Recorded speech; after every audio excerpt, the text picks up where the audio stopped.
Daily. Taste the Daily.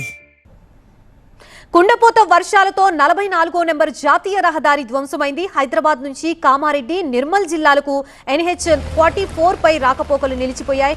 Bhiknoor, Kamareddy మధ్య చాలా చోట్ల జాతీయ రహదారి దెబ్బతింది. వరద ఉధృతికి రోడ్డు కొట్టుకుపోవడంతో కిలోమీటర్ల మేర వాహనాలు నిలిచిపోయాయి. దాంతో హైదరాబాద్ వెళ్లే వాహనాల్ని నిర్మల్ జిల్లా కొండాపూర్ మీదుగా జగిత్యాల, కరీంనగర్ మీదుగా మళ్లిస్తున్నారు.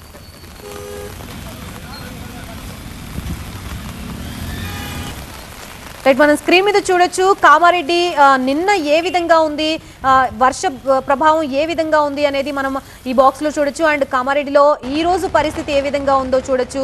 వర్షానికి ఆ వరద ప్రభావంతో ఇళ్లన్నీ కూడా ఏ విధంగా ధ్వంసమయ్యాయి. అండ్ అలాగే ఆ రోడ్డును చూస్తుంటే సగానికి కొట్టుకుపోయింది. ఆ ప్రాంతంలో వాహనదారులు తీవ్ర ఇబ్బందులు పడుతున్న సిచ్యువేషన్, అటువైపు వెళ్ళలేని సిచ్యువేషన్ కనిపిస్తోంది. అసలు అక్కడ రోడ్డు ఉందా లేదా అని అనేది తెలియకోకుండా పూర్తిగా అలా బ్లాక్ అయిపోయింది ఆ రోడ్డు అంతా కూడా మట్టి దిబ్బలతో. ఇటు నిన్నటి పరిస్థితి చూస్తే వర్షం ఏ విధంగా పడిందనేది మనం చూడొచ్చు. కొంత కార్లు కూడా అటువైపు వెళ్ళలేని పరిస్థితి మనం చూడొచ్చు. అండ్ ఈ రోజు పరిస్థితి ఇంకా అధ్వానంగా ఉందనే చెప్పాలి.